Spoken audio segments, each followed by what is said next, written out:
It's Thursday, the 4th of January of 2001. You just got home from school and the first thing you do is start up your Windows 2000 computer. You go to the game's domain website and load your favorite game, Cyber Wars, created by a guy called Andrew Gower. An announcement catches your eye. It says, "Check out my new MMORPG game, RuneScape." You're curious, so you load IRC and head straight to the chat channel of the clan you're in, which is the Sabres. They tell you they've been checking out RuneScape for an hour already, but they need a guy to explore the land just a little better. You say, "Hey, I can be a guy," so you rush to create a RuneScape account and give it an appropriate name for the task you've been asked to complete. Your RuneScape name becomes Geo Sabre. You create your account and the first place you see is Lumbridge because there's no tutorial yet. Eager to explore this new world, you inspect the in-game interfaces hoping to find a map of the world, but there isn't one, just a minimap. Just outside the walls around Lumbridge Castle, however, you spot a NPC called Guide, so you figure he might be able to show you a map of the world. You try to talk to him, but another player is already chatting with the guide, so the game doesn't let you talk to him, because back then only one player could be in a conversation with a NPC at any time. The other player is taking forever, so a little disgruntled, you think screw this and you cross the bridge to get to the other side of the river. You remind yourself that your task is to explore the world, so you decide to avoid taking unnecessary risks and to try to stay clear of monsters such as those dangerous looking goblins. As you walk past the cows, you're beginning to realize how terribly slow it is to go really anywhere. You wish you could run instead of walk, but a run option was not in the game yet. A little more north, the path veers towards the east as you approach a T-junction where you decide to take a left turn, only to realize that the completely unnecessary fence there must have cost you at least half a minute of walking time.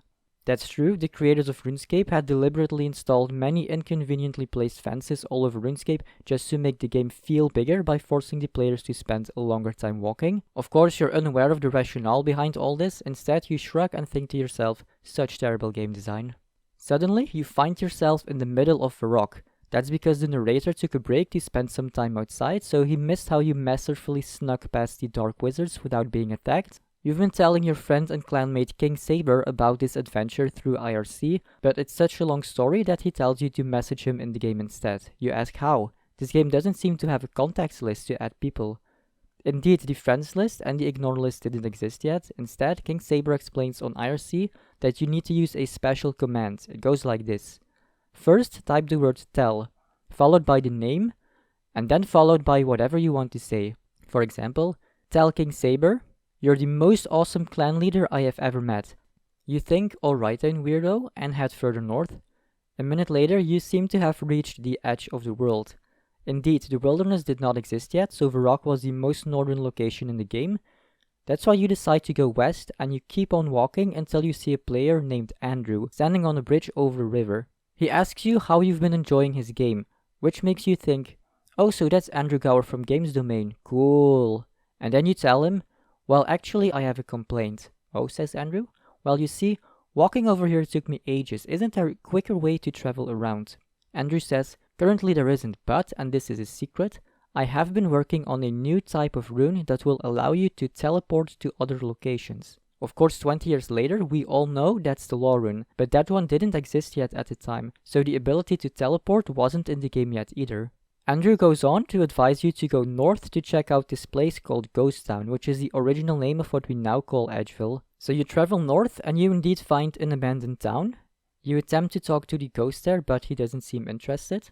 As you decide to figure out why, the narrator takes yet another break. You're now back in Lumbridge, and it's time to write your report to show to your clanmates. Your first finding is that the game is huge, or at least having to walk so far makes it feel big. You report that Lumbridge seems to be the southernmost location, and Varrock and Ghost Town the most northern locations.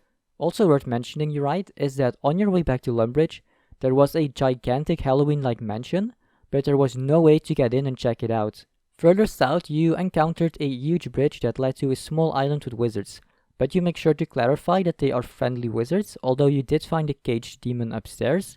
You assume it's for science. Before you decide to call it a day, you add one final remark to your report. "Look guys, just another quick warning. I didn't quite understand this, but when the narrator was taking his breaks, I saw some players attack each others, but when I tried to attack a player, the game didn't let me and they couldn't attack me either. What is that all about?"